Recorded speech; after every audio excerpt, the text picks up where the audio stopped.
How's it going? This is Sharon with Innovative Immigration Law, where we talk about the extraordinary ability visa categories, typically the P1, the O1, EB1A visas. But this time we're talking about neither one of those. Right now we're talking about the B1 and B2 visitor visa program, and specifically talking about that for the continent of Africa. So if you're unfamiliar with the issue is, in a lot of places, you don't even need to get a B1 visitor visa to come to the United States. For example, in like Europe, if you are a British national, you can go apply for an ESTA visa waiver, which is the waiving of the requirement to have a visa to come to the United States for 60 days. But if you're in other countries, say for example, like Nigeria, you most certainly have to get a visa to come to the United States, and most typically you would get a B1 visitor visa that allows you to stay in the United States for 6 months at a time, and they're typically issued for a period of 10 years. Sounds great, but in practicality, there's a problem. So the Department of Homeland Security runs an analysis to see statistically what countries are more prone to have people violate the rules of a B1 visa, basically come over and not leave and come back to their home country. And when this happens at a certain rate, then the consulates are instructed to pretty much deny most of the visitor visa applications that will come through that consulate. So then you start getting situations where there's a huge demand for people wanting to come to the United States under the visitor visa, but the appointment times for the visitor visa might be a really long time. And that's something that I could actually show you how that works. I'll go ahead and share my screen. Right, so let's open a new one. Appointments. Should bring you right there. All right, so this is the visa appointment wait times for different visas. So if we put London, okay. Now you can see that they can even get waivers for visitor visas. If you are getting a P1 or an O1 visa, which is something that we do a lot, the natural calendar day is only 21 days out, but we can usually get those expedited to be even like 6 days that you can get an interview or a waiver for an interview if you need one. Well, actually, no, look, here is 10 days. You only have to wait 10 days to get a P or O visa, and then their natural appointment dates for visitor visas are 100 days, right? So now, let's look at Lagos. Okay, now notice this. If you're doing a petition base, which is an O or P visa in Nigeria, your natural calendar days are actually less than what it would be if you were in London. And check this out.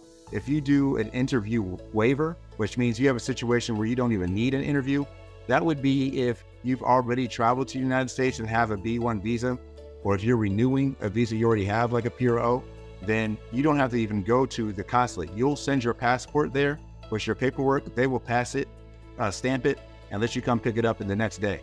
That's what this means. Now look at this. If you require an interview for your B1 or B2 visa, you're going to have to wait 416 calendar days, past a whole year, to get that interview for the visa.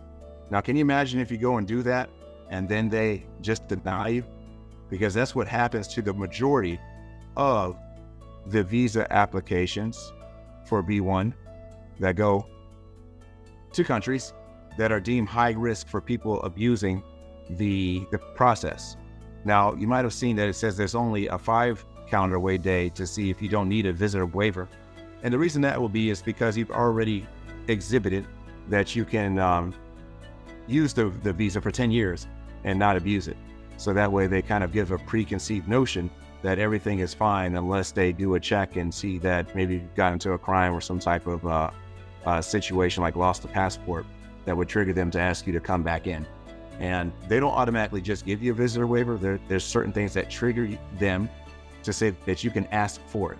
And from there, they'll do their internal checks and say, yes, you can, or no, you can't. You'll send your passport to the embassy along with certain documents. They'll stamp it and give it back to you. Right. So right now we're going to talk about our services that we do for persons that do not qualify for the interview waiver because they might be doing their visa interview for their visa for the first time for the B1. And we have a special service that we offer to people in the continent of Africa, just because we know how tough it can be, and the difference in preparation can be success or failure. And like you can see, if you do not get that visa the first time you have your interview, you might have waited a year for it, and now you have to wait a whole nother year to get another crack at it. So we're going to get into what this service entails. But before that, I want to say, because if you have a petition-based visa under P or O visa, we always try to tell people that are eligible for the O visa to go for it, because you don't have to worry about these problems. You can have an interview in 8 days or less, and the O visa is dual intent, so they can't deny you for saying that you have not enough ties to your home country and they think you will immigrate. You can walk into the consulate and say, yes, I absolutely do plan to immigrate if you have an O1 visa, because it's dual intent. But we'll get into that in another video. Right now, we'll talk about our B1 visitors services for the continent of Africa, just because a lot of the countries face the same issues that we saw in Lagos. So this is what we get into. The first thing we do is we do a very detailed preparation of the DS-160, which is the backlink where you put all your history that USCIS looks at to see if they're going to approve you for that B1 visa before you even get there. We like to do that ourselves because we can be very careful about what questions we answer and how we answer those questions. The next thing we do is we do a very detailed preparation of evidence that help prove your ties to your home country. We'll ask you maybe full bank statements. We'll ask, what church do you go to? Do you have any assets that you're going to keep here? What schools do your children go to? Do they still go to those schools? We'll get into very minute details that'll help make a case to say that you have a lot to look forward to when you come back to your country after doing the B1 visa process. The next thing we'll do is give you an invitation letter from one of our petitioner services. So this is important because if there's somebody in the United States that has some skin in the game, then there's some avenues that we can go to and ways we can talk to the consulate that if somebody that's not tied to the United States can do. For example, we can go to the other side of a consulate that deals with American citizen issues if there's a American business that is on the petitioner letter of invitation for your B1 visa. We can also go to congressional persons, whether it be a federal representative or a senator that's in the state of whatever petitioning service that we're using, to say, hey, can you go and contact the consulate on behalf of us and the person that we invited through this petition letter, to let the consulate know that they're important. There's people that have skin in the game, are very interested in seeing this visa get approved. And the reason we do that is because that will alert the person that's doing the interview that this is just not a regular person that's coming through. They have to treat them a certain way because there's certain people watching. And that's what we like to do. We contact the embassy before you even get there to tell them that here's who this person is, here's their profile, here's all their documents, here's the invitation letter from the petitioning agency, and if necessary, here is a contact that we told Senator so-and-so to come ask you about, to let you know that this is a very important person that's coming for an important process. And so that is, in a nutshell, a quick overview of why our B1 services for the continent of Africa are pretty detailed, and it helps save a lot of time, because if you put your best foot forward the first time, you won't have to wait another year to try to do it again, and probably come back to somebody like us to hire to do it right the first time. So this is a special package we do just for the continent of Africa, and I highly suggest that you take advantage of it to put your best foot forward first. Now, of course, we don't press the button to say who gets approved or denied, but what we do is we stand behind it, we put your best foot forward. And that's the best that you can do and the best that we can do. And if you have any more questions about it, don't hesitate to schedule a formal consultation so you can talk to one of our consular processing attorneys and get all of the details.